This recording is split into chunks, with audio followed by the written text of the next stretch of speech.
y'all can tell from my accent, I am from Chinatown, New York. Hi, Jackie. Hi, Yuha. I'm back. The zipper in the back of this top has already split and you can't see it.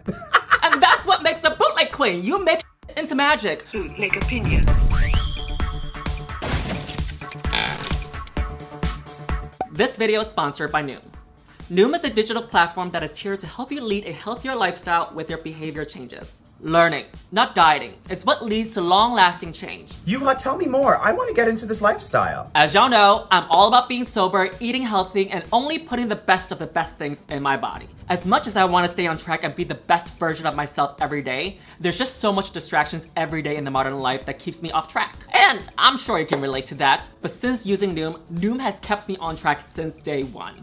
Noom provides lessons, articles, psych tricks, and recipes to help you achieve your goals and make sure that they last. They emphasize on science to help you meet and exceed your non-scale goals. And after using Noom, I've been getting better sleep, keeping hydrated, and my personal favorite is their Break the Behavior Change. That sounds good to me. I'm definitely gonna sign up. Plus, special shout out to my goal specialist for keeping me on track. These are real people trained in psychology, fitness, and nutrition. As a bonus, with their group chats, you can also meet like-minded people who share the same goals as you. Oh my God, that's awesome. I can't wait to start. And for whoever's watching, you deserve to live a healthy life as well. So go to the link in the description and get yourself a free evaluation from Noom.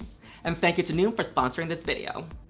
Would you ever do Drag Race UK versus the world? Ever is a big question. I don't know if I would have done this season. It's very intense. And maybe it's because we kind of went back to the old All-Stars format. But hasn't the format been the same since? This is the old All-Stars format where the top two both each pick a lip sync. Now, the top winner and all of the other queens also have to vote. So like every queen makes a decision, so it's less like, I can't believe you picked this person. Well, it's like, who did you pick? Because on the new All-Stars, everyone picks. Now, it's just the winners. So I feel like it makes more drama. I completely forgot about where they bring in somebody else not from the competition to lip sync, which I don't think makes sense at all because they're not part of the competition.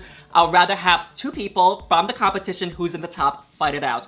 And I agree with you. I think that these queens are in for blood because there's just so much stakes because there's only one or two queens from each country and they want to be the best because so much people are watching. And for a lot of the queens, this is their first time in front of RuPaul. Holland was not with RuPaul. Canada didn't have RuPaul. Thailand was not with RuPaul. It was with Vanginas. A lot of their first time to impress Mama Ru, which you and I famously did not impress her, which is why we're bootleg queen.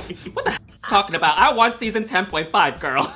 That's true. It's season 10.5. And you won season 12.5, the decimal season. Oh my God. Now on to the main challenge. Who stood out to you and who didn't? Mo Hart was the clear front runner. Her rap was incredible. It fit the song really well. Her energy and the way she moves and the way that like kind of mullety hair was like bopping around. Could not take my eyes off of her. And when she kept saying, Hollywood baby, I was like, yes, I want to go to Hollywood baby. Even though I know Hollywood's like a shithole, but even I believed it. Oh honey, me and you both have gone to Hollywood. Before going there, I thought it was gonna be glamour, it's gonna be red carpet. When I got there, girl, it was bags, it was and on the street, girl. Yeah, it was like Times Square, which we both live uncomfortably close to.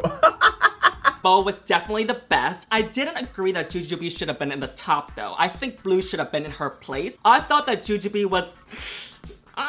when camera's not on her, she wasn't really giving her all. She was kind of slacking a little bit. When the camera was on her, that's when she was giving it. And again, this is bootleg opinions, and not to be too bootleg, but I could not take my eyes off of that wig sliding back. Honey, is Rihanna's forehead higher or Jujubee's head is higher? It happens, especially if it's a wig you're not used to wearing. It was so distracting. And I thought her vocal actually sounded good, but Mo was clearly better. But I thought Baga's verse was really fun too, and I think Blue was also great. Blue met that assignment more than Jujubee. The Americans have not been doing well, and you know, maybe they had to give the Americans a little treat to keep us watching. Also be potentially why Jujubee was slacking a little bit because when that wig is that big, it's heavy. I think she was a little bit afraid of it plopping off. For something like this, I would have worn something like Mo Hart would have worn. For sure. Something simple, something you can move in, something you can dance in, because you really want to punch it out on the main stage. Mo was the best, and Blue was up there as well. As for Jenny Jacquet's, I really enjoyed hers as well. I thought she slayed in the choreography and the lyrics. Baga, she was camp, she brought it as well. I think they all did really well. You know what's interesting for Janie is she's the only one left, especially now that Pangina's gone, where English is a second language for her. In general in the competition, like, it's harder for her. And I've had big conversations with my fellow queens who English is their second language, and like, it's harder to be funny, it's harder to make jokes, it's harder to like connect with the judges. And so I wonder if that's something that's been hindering her, which is unfortunate because it's supposed to be Drag Race UK versus the world. But now all of the judges and all of the contestants, except for Janie Jacquet, English is their first language. Maybe I'm reading into that. Yuhua, what do you think about that? Am I crazy? Let me ask you, do you think I have problems being funny with my language barrier? You are a unique case, you are. You've also lived in the United States for how long? I'm just a mess, girl. ESL is hard no matter what. I do worry about her and her personality coming through because I felt like she was more loose and free on season 1 of Holland. Either that or maybe she's just kind of nervous to be around these other girls. Also, I think that she came straight from her season, and after coming out of her season, she didn't get to work. She went straight from her season into the pandemic and on to here. But I still think that she needs a lot of love because she did fantastic of what the circumstances was. She'll always have that repeater badge, which I and you do not. But you know what I do have? I have the Bootleg Queen badge. Ooh. Is that available for purchase? It's limited edition. You know, there's about 5,000 of these left because DragCon was canceled the past 2 years. But you know, it is available. On to the lip sync. Who do you think won the lip sync? Mo is a better lip syncer, but I think Juju gave it. I think Juju had some funny moments, but throughout consistency and slaying it in the entire lip sync, I think Mo did it better. I wonder if Rue is just so happy to see Juju B like finally arrive. Because Rue obviously loves Juju B. She's had her back more than any other contestant. She said it herself, how disappointed she's been in her so far. It could have just been Rue being so happy to see Juju finally succeeding. I don't know, what do you think? Don't know, don't care, I'm not on it. Whatever, girl, she won. I don't agree. Now on to the runways. Category is work of art. We first up have Bag of Chips, serving you Bango sunflowers. I think it's adorable, it's camp. She's got the sunflowers on her head, the sunflowers on her two tatas, and the small sunflowers to trickle down onto the sleeves. I think this works. I do want to say that I wish the flower pot that she has at the bottom was a little bit more angular so that it's not like, you know, this, because right now it's just a little bit floppy. Yuha, I'm gonna kick things off, and this is very out of character, but this is one of my least favorite things I've ever seen on the runway of RuPaul's Drag Race. If this was Winnie the Pooh, Honey Pot, Spring Flower Challenge, this in no way evokes the emotion of Van Gogh's sunflowers, which if you looked at those paintings are so beautiful and vibrant and multicolored, and it's all of the oranges and yellows, and this has no emotion for me. It's cute. If Baga was next to the Easter Bunny, I would have loved it. I do not love this as a work of art or as a Van Gogh inspired look. That is the most harsh opinion I've ever gave on Bootleg Opinions. In conclusion, she said, "You're a drag, Baga." I don't mind it for her because she put in her own interpretation of Baga into it, you know what I mean? Yeah, she literally looks like she's in a bag. With something like this, you have to serve the artist, but also I think you have to serve a little bit of yourself. That's why I don't mind it for her. But is this the best on the runway? No, I agree with you. Yeah, not for me. Next up, we have Blue Hydrangea Picasso. I love this look, especially the silhouette. My only critique of this is that if I hadn't seen her paint on her face, I wouldn't know coming towards me that it was Picasso. It wasn't until she turned and showed the back that I was like, oh, it's obviously a Picasso look. And the makeup is also part of the look, so I shouldn't discount that. But the look itself, I just thought was like really cool. It did read like art to me. The dress, the makeup, and then especially I like the dress from the back. Just the way that the colors all work are really big winners for me here. I understand what you mean about the makeup. I do agree with you that she should have done bolder makeup. Yeah. Because this is almost like her drag face with some shapes on it, right? I do think that this is beautiful. I do enjoy her having that black belt around her to give her a silhouette. She also has those lines of the black throughout the rest of her outfit. The only thing is, I want to pick apart with her is the shoes. I wish it was like a strappy cross tie. Oh, to get the black lines to keep going? Yeah. But I do enjoy this look overall. And she should have been in top 2, I think. I do love it. Next up on the runway is Janie Jacquet, serving you Andy Warhol with Marilyn Monroe. Did she complete the assignment? Yes. Makeup, outfit, impersonation, the house down boots. But I will say that I don't see much of Janet Jacquet in here. It's a complete replica, which is great, but I feel like something like this, as I mentioned earlier, you should also interpret some of your drag into it. How does this read as Janet Jacquet? How does it separate from the original art?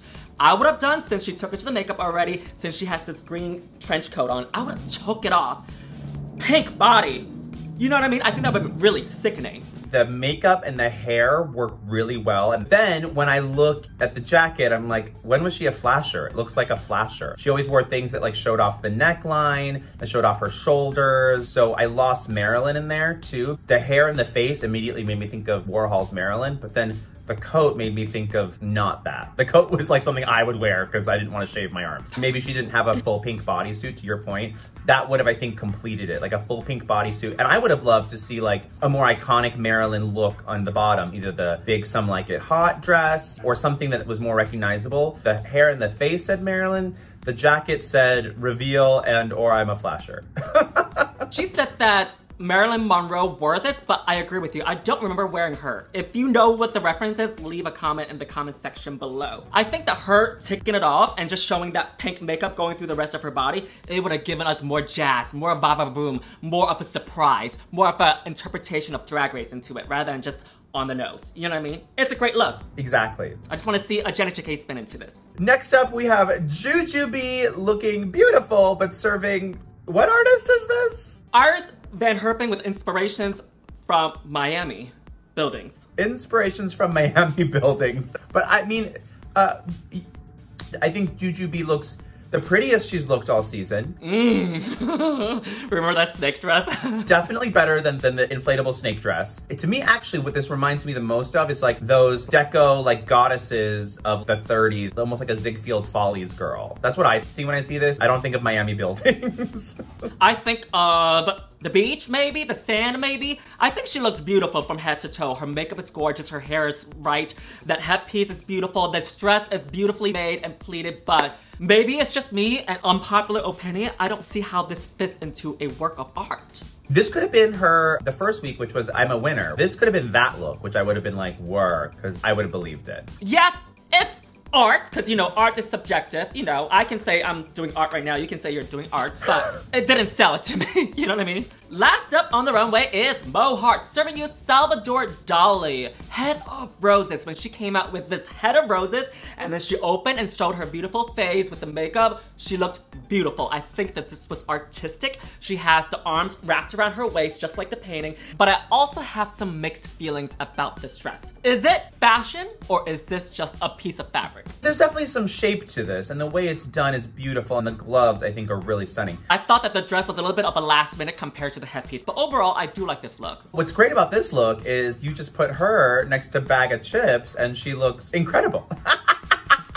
Now on to making a final decision, Jackie Cox. Who is your favorite from this runway? My favorite look of this runway, I think at the end of the day, is still Blue Hydrangea's look. Like the silhouette is so strong. The more you see it, the more the details are. As much as I missed having some more Picasso shapes on the front, it is a fun reveal when she turns around. Who do I think looked the prettiest? I do think Jujubee was the prettiest look. Like if I was gonna hang one of these pictures in my powder room, my ladies' bathroom. Next to the bidet. It would be the picture of Jujubee. Next to the bidet would be this little picture of Jujubee looking like a regal queen. I would do. This dress that Jujubee wore could have also been her finale look. You know, this is absolutely beautiful. I just don't think that this is it. Right, it does kind of read eleganza as well, so I could see that. For me, it was just a slight little difference between Mo and Blue. I agree with you, I'm gonna give it to Blue Hydrangea. And I think with Blue Hydrangea with this look, this could have also been her finale extravaganza look too. This is so grand. And it speaks to who she is too. And Picasso is known for the Blue Age, and her name is Blue. That's a smart queen, Yuha. That's a smart queen. Now, Jackie Cox, thank you so much for stopping by to give us your rapid bootleg opinions on this short video. Where can we find you? Everywhere at Jackie Cox NYC. I'm traveling a lot right now, including Australia. So if you're in Australia, come check me out this month with my dear sis Jan from RuPaul's Drag Race. We're touring 4 different cities in Australia, and we can't wait to see you all. Speaking of performing, you can find me in Canada in 1 week at Edmonton and also the following week in Connecticut. So come check us out. Thank you so much, Jackie. Mwah! I love you all, and I love Yuha. And I love you too.